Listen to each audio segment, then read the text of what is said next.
This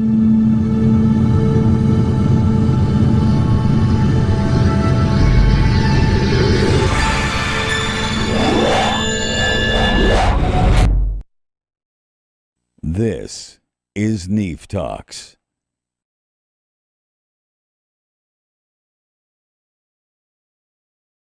I had two announcements. I want to first of all thank all of you for being here at NEAF 2023. It wouldn't be a success without all of you, so a big shout out to all of you. Thank you so much. Secondly, I'd like to have a round of applause for those that made NEAF 2023 happen.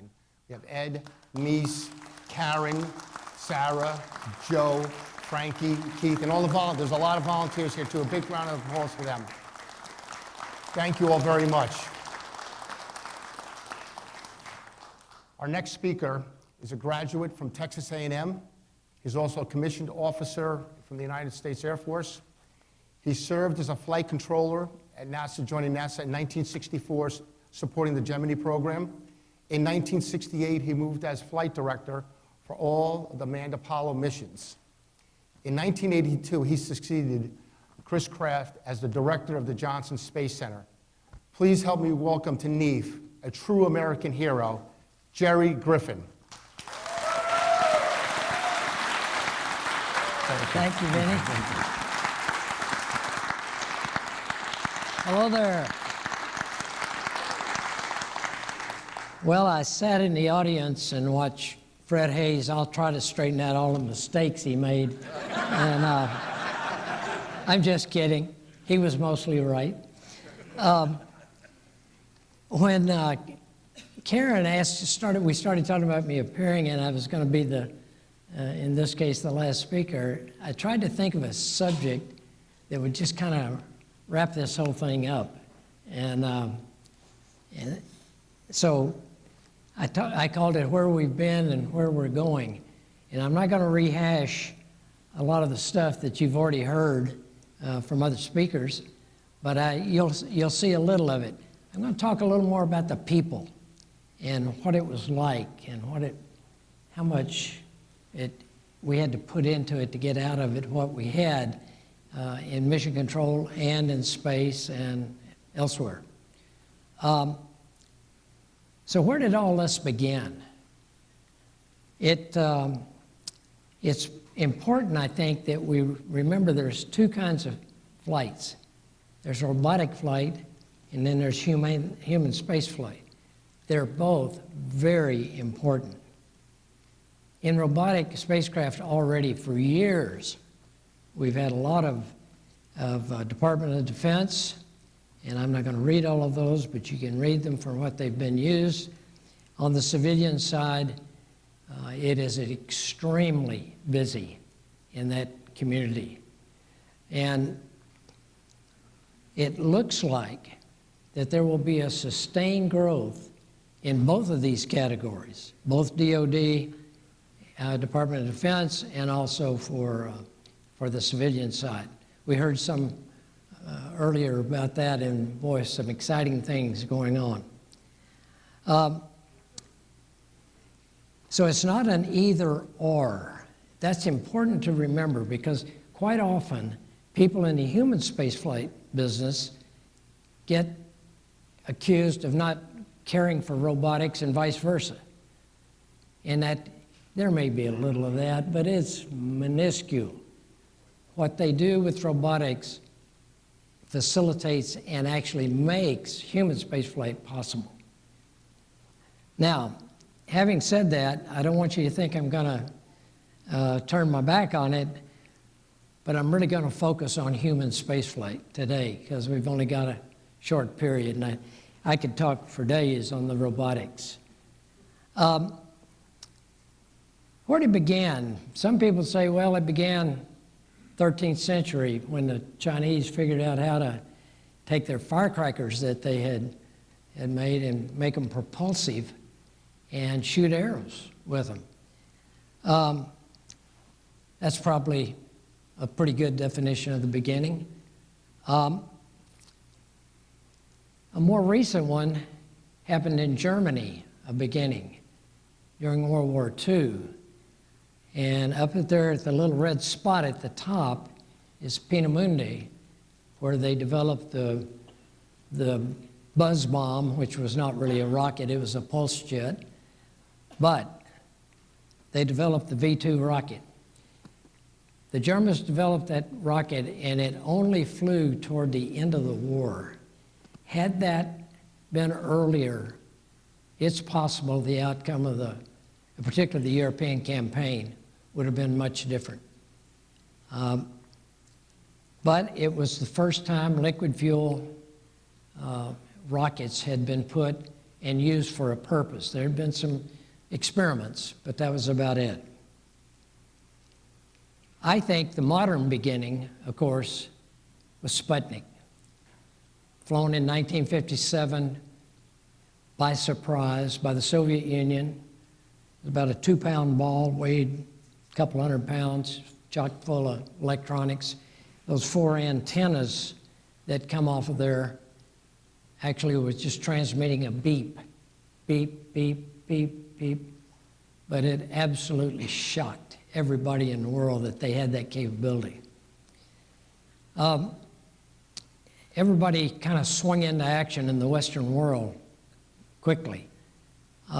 We responded a few months later with this Explorer 1, which actually Van Allen was one of the principal investigators of this thing, and that's where it actually discovered the Van Allen radiation belt that goes around the Earth that we try to stay away from because it's high radiation.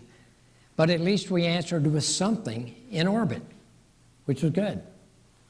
And then they surprised us again. The Soviet Union in 1961 launched Yuri Gagarin into orbit on a Vostok, which looks very much like the Soyuz of today. I think they just like that design, basic design. That really set us back. So what happened next? JFK, President Kennedy, went before the Congress in May after he had flown in April, after Gagarin had flown in April, and announced that he thought we should go to the moon and take a man, he used that term, put a man on the moon and return him safely to Earth. We hadn't even put anything in orbit yet, human-wise, and so he set this goal to go on to the moon. Pretty gutsy.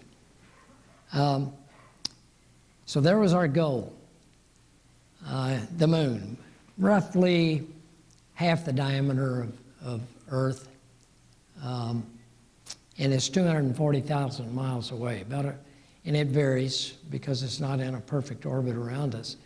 But that was a big task. I can remember when that happened, I was just gotten out of the Air Force, and even I thought, I'm not sure we can do that.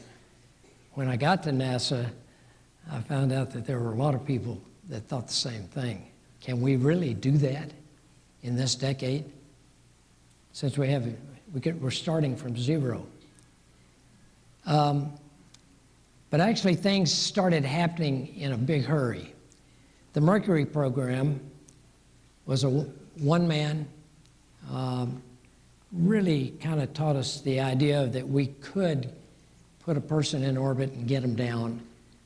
They were strapped in so tight that they couldn't do much, but it worked. That led us to Gemini. Gemini was a 2-person ship, and that was the key to the success of Apollo. Because with Gemini, we learned how to rendezvous, how to dock, how to do a spacewalk, an EVA, extravehicular activity. NASA always had those long words. And so it really enabled it. We also flew a mission long enough to go to the moon and back in Gemini, just in Earth orbit. So we knew that people could withstand that time in space. And then finally, Apollo. Now, there's one point to make about this chart, and that is that I consider Mercury, Gemini a part of the Apollo program. They were all step, step, step. And we called Mercury the Mercury Project, or Project Mercury. We called Gemini Project Gemini, and then we called the Apollo program Apollo program. I really think they were all together. It was just phases of getting to the moon. The sequence went like this. We launched the Mercury spacecraft, launched first on a Redstone missile, so small it could not put a capsule in orbit. But we did lob two guys about 300 miles down the Atlantic from Cape Canaveral and got them a few seconds of minutes even of weightlessness. But that was about it. But it did prove that we could do something. When we went to the second booster, that was the Atlas. It was the first time that we had a booster with liquid oxygen and liquid hydrogen as a propellant. And it had a lot more oomph in it. And indeed, we put 4 times we flew Mercury, and the first time was John Glenn, who was the first American in space. Then we flew Gemini on Titan. It was bigger and could get this heavier spacecraft into orbit. And you can see we flew that thing a bunch, and boy, were we moving fast. I was in mission control for all of the Gemini flights, and they were absolutely back to back. We were launching about every 6 weeks. Unheard of today, but we were kind of in a hurry. And then the Saturn V came along, and that was our Germans, the von Braun and his key people that we got. The Soviet Union got the others when Germany fell, and we got von Braun and several of his key people. One more thing on this. These photos are not to scale. The Saturn is a lot bigger than that Redstone. And I've got the heights on there, but the Saturn was completely different than anything else.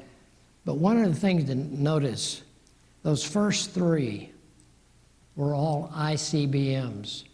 Actually, the Redstone was what they call an intermediate, but the others were Atlas and Titan were intercontinental ballistic missiles. They could carry a warhead, big one, and the Cold War was raging at this point. And we were trying to outdo the Soviets, and the Soviets were out trying to outdo us. So, had we not had that capability, and those rockets had been around a while, we would have been in deep stuff early on. But we had those rockets that they modified to make them a little more man-rated, a little more forgiving, double redundancy, and that kind of thing.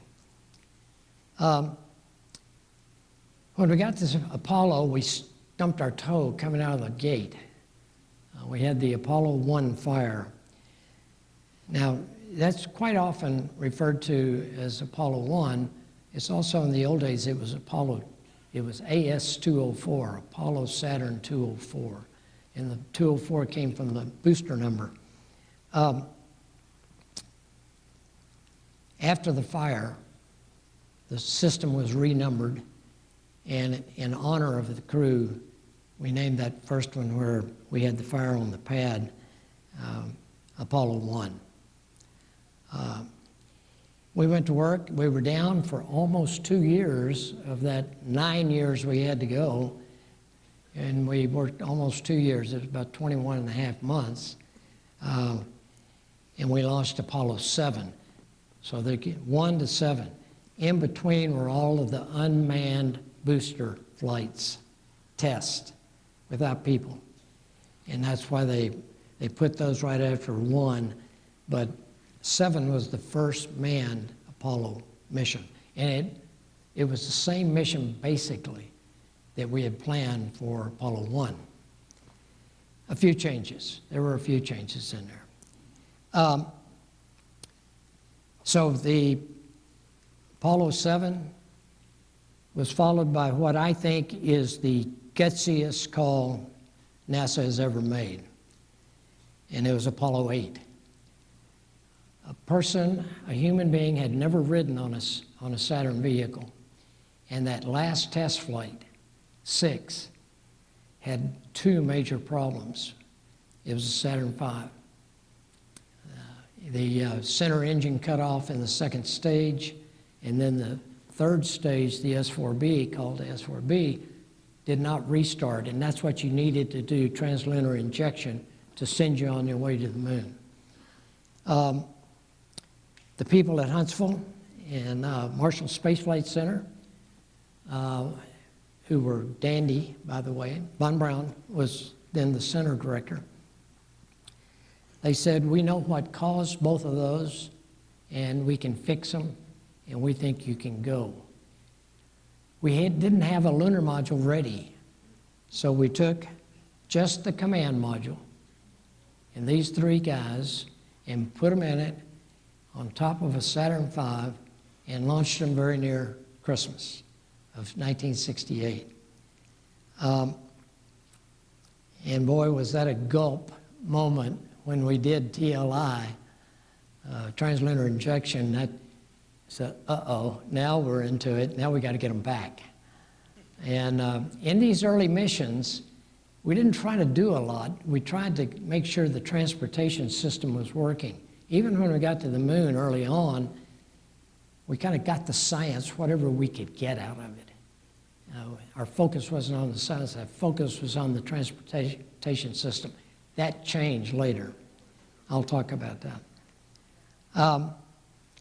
Apollo 8, this was the first time that they had seen a Earthrise. And Bill Anders, by the way, an old buddy of mine, we were in the same fighter squadron before there was a NASA.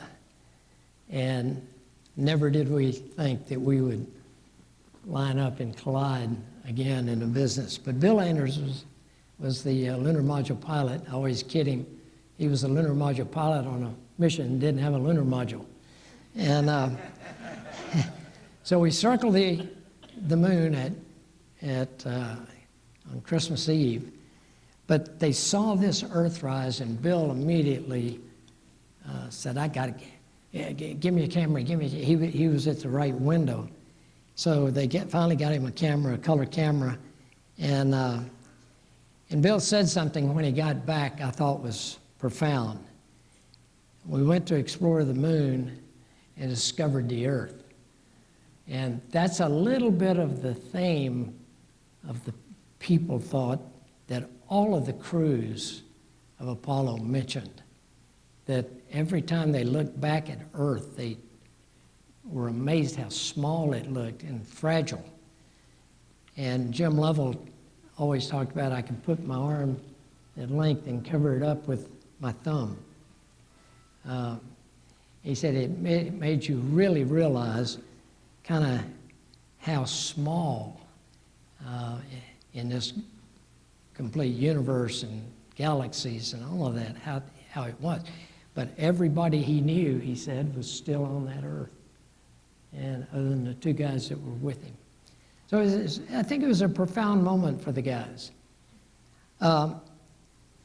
So the hardware and the software were ready. The mothership, the command and service module, I'm going to talk about that in a second because I'm going to hit something on Apollo 13, not vast. But the lunar module was ready.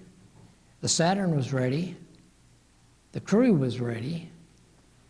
And then everybody else, the launch control people at Kennedy, who never have gotten the coverage and the ink that they deserve. Massive job, and boy, they did it, and they still are doing it. And they launched Artemis 1, same family. Mission Control in Houston was ready. We had a global tracking network that had it not been for the Air Force, we wouldn't have had. But they allowed us to put our people into our own consoles that we installed there, and so we had these sites around the world. We didn't have satellites yet that would give us full coverage, of communication coverage. And then, of course, all of the contractors that built the hardware, and it was July now. A piece about kind of what I want to center on mission control here. But if you notice at the top, the spacecraft and mission control, we got way too much of the coverage and the joy and the attention by the media, particularly. And we kept trying to throw some of it out. Hey, we got this great support system underneath us. And you can see the number of people. The Department of Defense was incredible with their tracking stations and recovery forces with the carrier and helicopters and frogmen and so forth. So I created this to give you an idea. I think it was like an iceberg. And like I say, the tip was sticking out. And you heard from Mission Control because Capcom was talking to the crew and the crew was talking to us. And when I was a flight director, we worked around the clock, so we had shifts. After every shift, there was a press briefing by the flight director. I don't know how many I did, and it had all the major networks. Even if it was 2 or 3 o'clock in the morning, a few of them would show up or send somebody. And so it was mission control and the astronauts. And there was so much more behind us that we couldn't have done without. There was no way we could do it all. But everybody thought we could, so I guess we kind of let them think that a little bit, but not much. And boy, did we ever start riding that Saturn when everything was ready. We always include one. There were 12 Apollo missions, and they went in a sequence left or right by row. There's that Apollo 8 that I think is the gutsiest call we ever made. This was, by the time we got here, the first landing, we really did we had a much better understanding of what we had and what we had to work with and what the idiosyncrasies and the surprises that you would get in any new system. But in the hand corner, that finally came to an end. We went out to the moon 9 times, because 2 of these missions that are shown here, Apollo 7 and 9, were intended to be in Earth orbit from the beginning. Apollo 10 was we called it a dress rehearsal. And a lot of people say, well, why couldn't you land on 10? Well, we couldn't land on 10 because the lunar module was too heavy. Starting with 11, there was a second block of lunar modules that were much lighter, had been trimmed down, all the kind of the test stuff taken out of it, and then so 11 on, we could land. So we got out there 9 times. Of course, we had the 2 that we didn't intend to land on, 8 and 10. And then on 13, we intended to land but didn't make it. But we did do a lunar flyby. But that all good things came to an end. Those last 3 missions, we had a rover. I can tell you by that time, we were focused on the science. Why were we going there, not can we get there and get back? So it was a change that, and I think Artemis is going to go through the same thing. They're going to have to make sure that everything works before they start spending a whole lot of time on science. Now, they can get what they can get early like we did, but they got to be careful in those early flights because they're going to have some surprises. The landing sites, we landed 11 in one of those gray areas, which is a mare, M-A-R-E, is an ocean, pretty flat. And all we wanted Neil and Buzz to do was to get down and land. And of course, where the computer was taking them was full of boulders, not very big, but well, big enough, tall as that chair. So he had to extend the landing and go on downrange. That's why he got so low on fuel. Notice how near the equator that is. 12, we went over to a place called Ocean of Storms, a little more rugged. There happened to be a surveyor spacecraft that had been launched about 2.5, 3 years earlier, a robot that was sitting there, and we wanted to see if we could get close enough. A pinpoint landing was our point, and we did. When they looked out the window, Pete Conrad said, "Guess what I see? I see the surveyor." It was about 600 feet away. So they went over to it and got parts of it and all of that. 14 came back to Fra Mauro. That's where 13 was going to go and didn't make it. This was even more rugged. But notice how close to the equator. And there's a reason for that.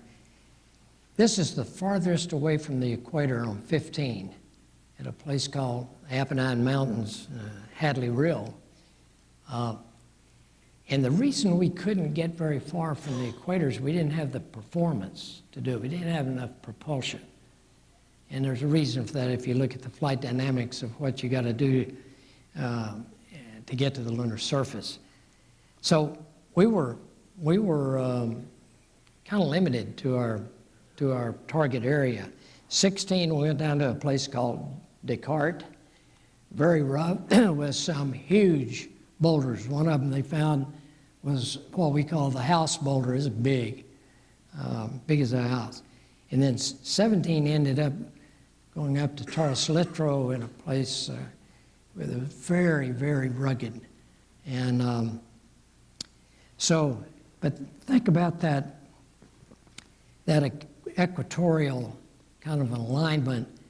And the reason is that Artemis is shooting for the poles.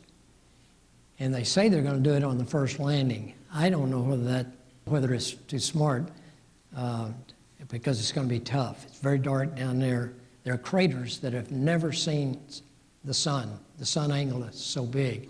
The bottom of the crater. And orbiters have found ice in them. So the presence of water on the moon. And we're going to do that eventually. I'm just saying maybe the early flight Artemis 3, you ought to land up in one of those mares where it's pretty flat and make sure everything's going to work. I laid those landing sites out, in this case on Europe, and you can see it doesn't cover a very big area. It goes from northern Germany to the boundary of Portugal and Spain. If you put that on the United States, it goes from about where we are here on the east to Arkansas, close to Arkansas, and Michigan and South Carolina on the north and south. Not a very big area, so you can't really say that what we did in Apollo was did we explore the moon? We explored a little of it. That's it. And we haven't done anything on the backside with humans. So 17 ends, that's Gene Cernan giving a final salute before he got back in. You can see the rover right behind his backpack in the lunar module with the American flag. And right after that, he got back in and came home, and that was the end of Apollo. I want to make this, I said I wanted to talk about the people and what this was like. And that's a picture of the Mission Control Center. I know more about this than any other place in the center, in the agency, so I'm going to talk about it. It's the Christopher Kraft Mission Control Center. That's a picture of Chris Kraft and me. I succeeded him as the center director at the Johnson Space Center. And you notice this was at the splashdown of STS-5, fifth shuttle flight. And Chris decided to retire. And I was the deputy director at Kennedy by this time. And they asked me to come back to be the director of Johnson Space Center.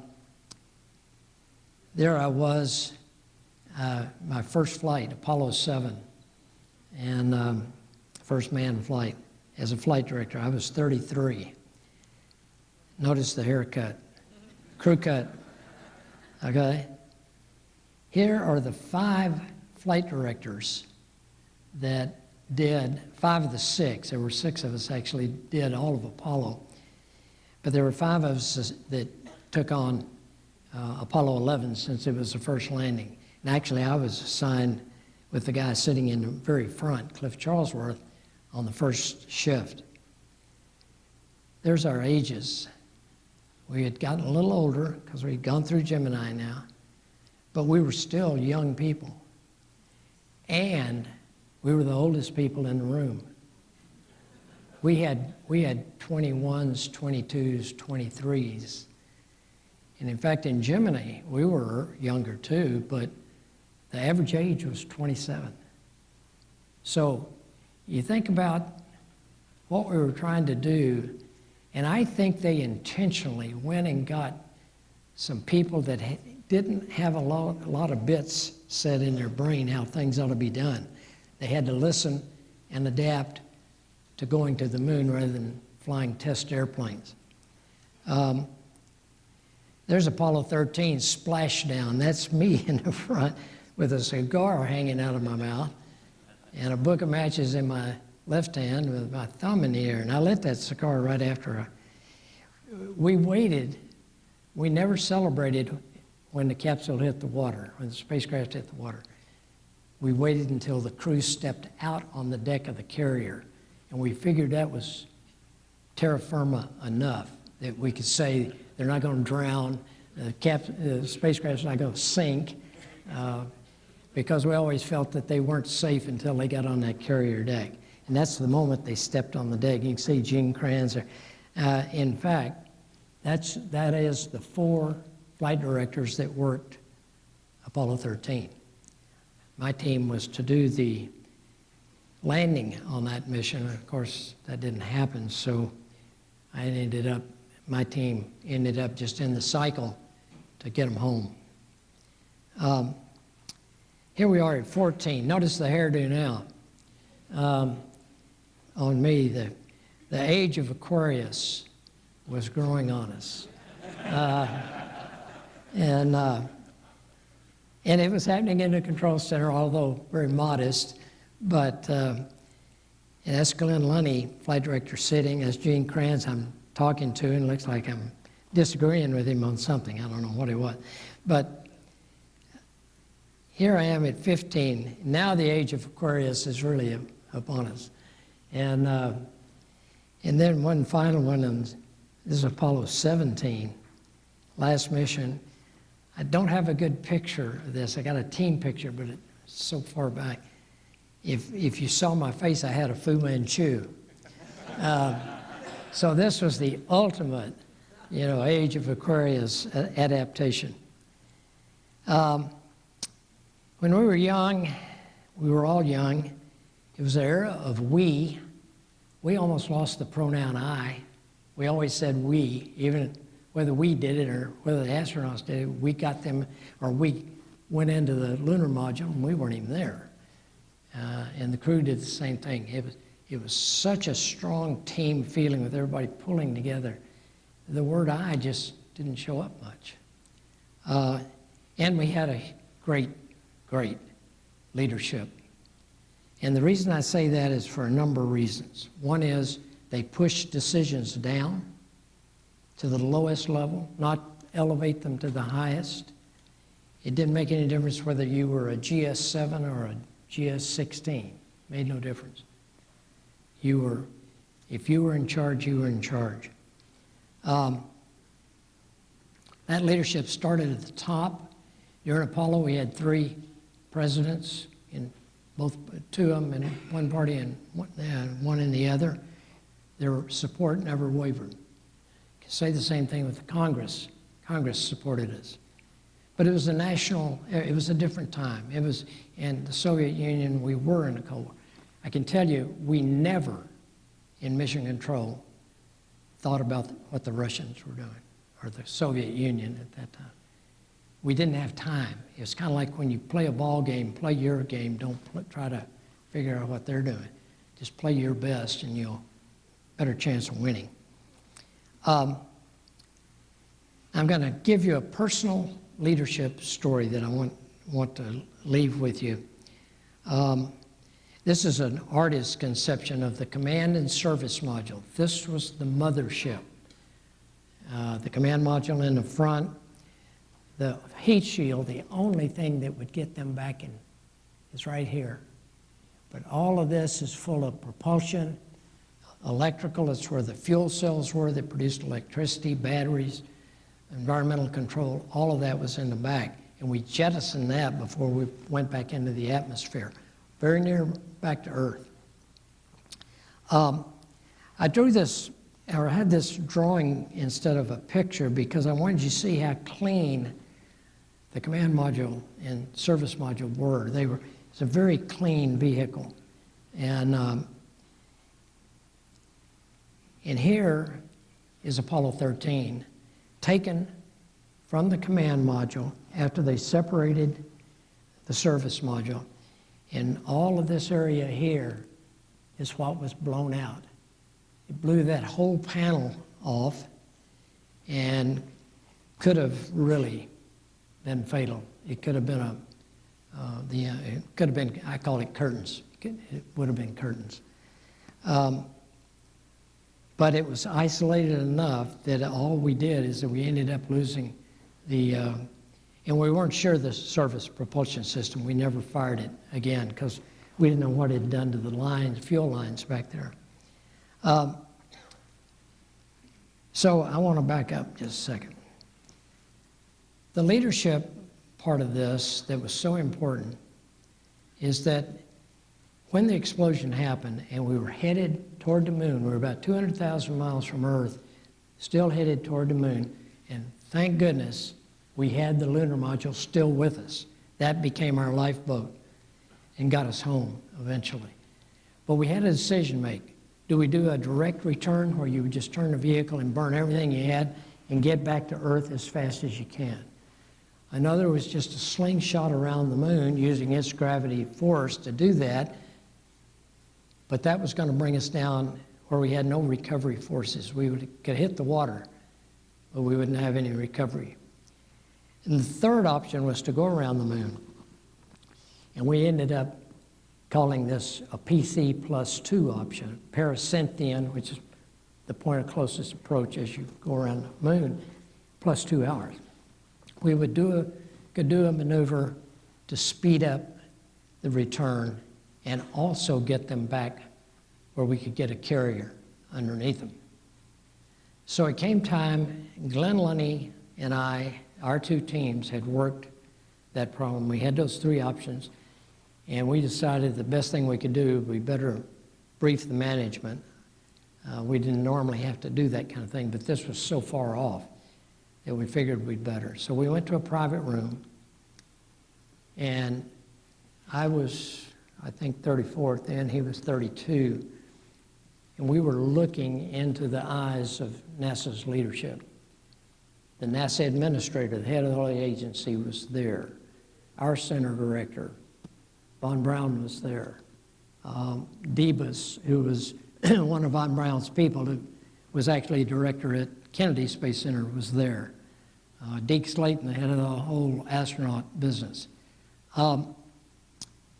And Chris Kraft and Bob Gilruth, the director of the Johnson. It was like looking into the eyes of the really big boys. So we briefed them on the options. I briefed them on the consumables that each one of those things did. Glenn briefed them on the flight dynamic piece of it.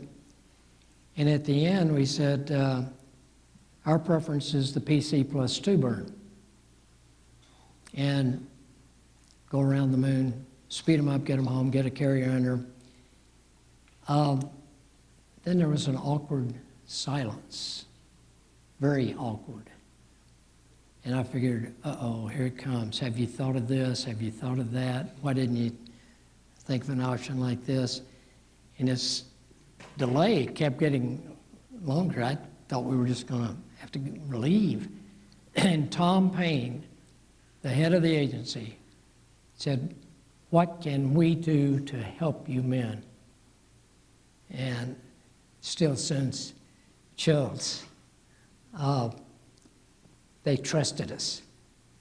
And we said, sir, we have it.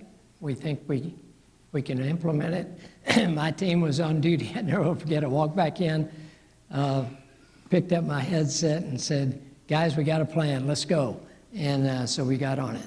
But anyway, great leadership, did not try to do or pull the job away from people below them that they knew a lot more about things than they did. I see that happen all the time now in corporations, any organization, as it ages, tends to pull the decision-making up till you finally get it to a point where it's being made by somebody that don't know what they're talking about.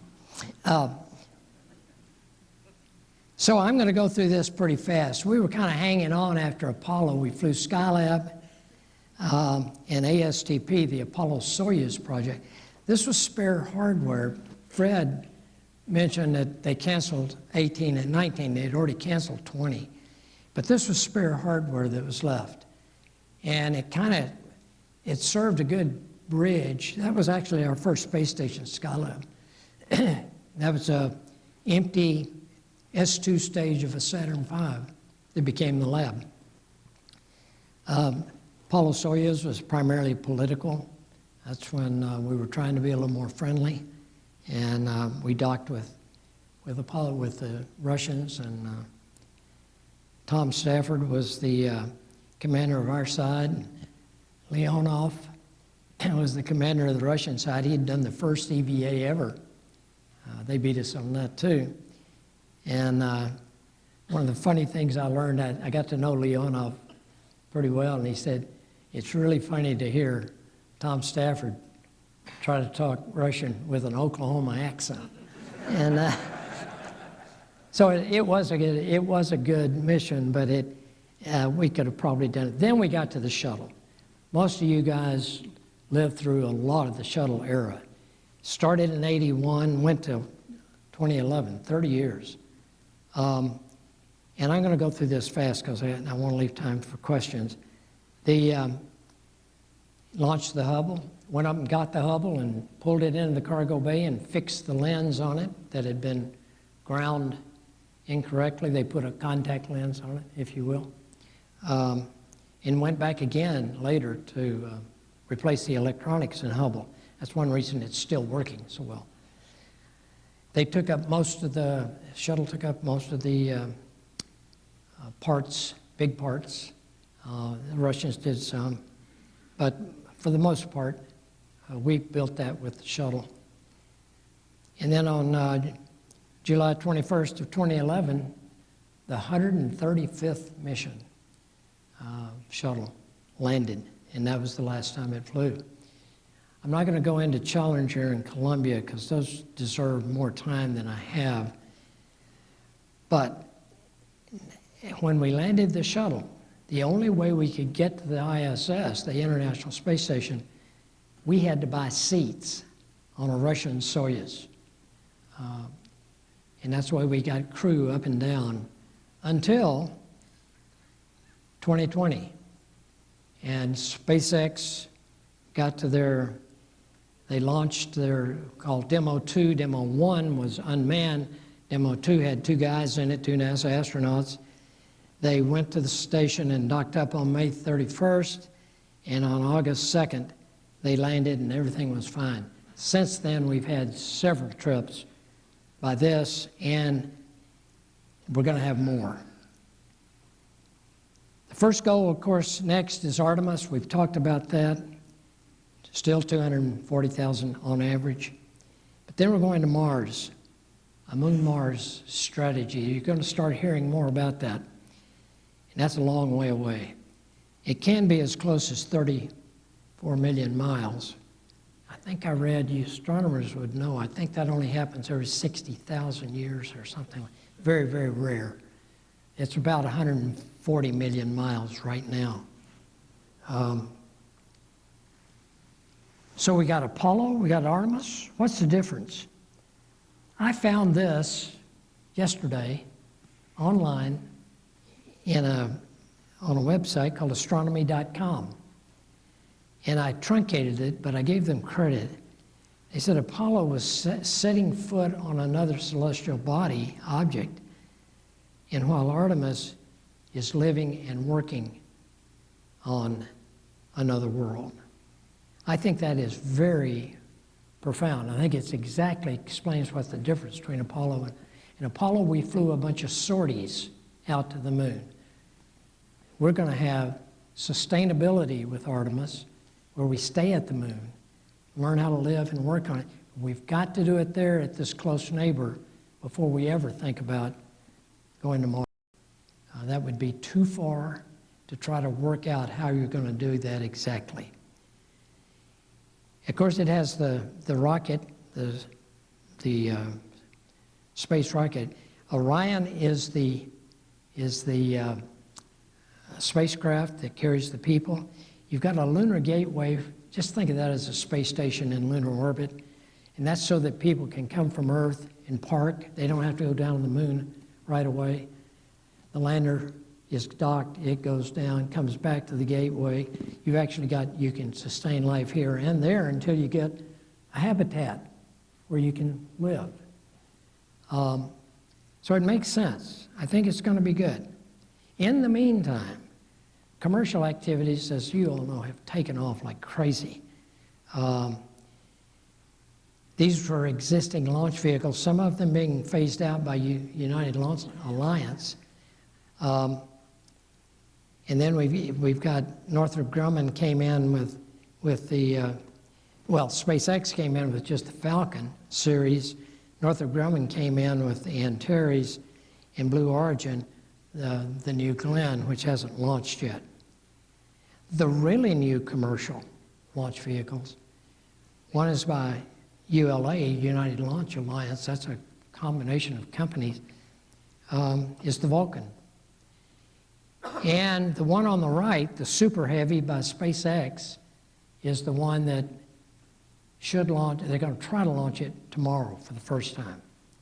And that's got the lunar lander. That black part on the top is the lunar lander called Starship that would be used if this is successful. That whole thing lands on the moon. But it's the largest rocket thrust-wise ever, including the Saturn V, including the SLS. And Elon's going to try to do that down in Texas tomorrow. Spacecraft have come from several companies. Boeing really had problems with the Starliner, but they're going to get there. Everything else, and the Dreamliner is about to fly its first mission. So here's the near future, I think. I think human spaceflight to Earth orbit, down low, is going to become the domain of the commercial industries, commercial space industry. They're already dominating it. SpaceX is launching payloads for the Department of Defense at a very rapid rate. Human spaceflight, then, I think will be left to governments. There's not a business case yet. There may be later. There's just not a business case for trying to go to the moon. And I know there's mining companies that have talked about it, and that might happen, but that's a long way away. I think right now that NASA is doing what it should do. It ought to be thinking deep exploration and not grinding in Earth orbit. So wrapping it up, I'll put all three of those. I'm not going to go through all that, but we've had this past that started really with World War II, I think, ended up in the present where we've actually flown Artemis 1 now, and that's already happened, and we've got these other things coming online. Then in the future, we're going to have even more capability. So that's the end. And I appreciate your attention and hope I made some sense for you without getting too technical. And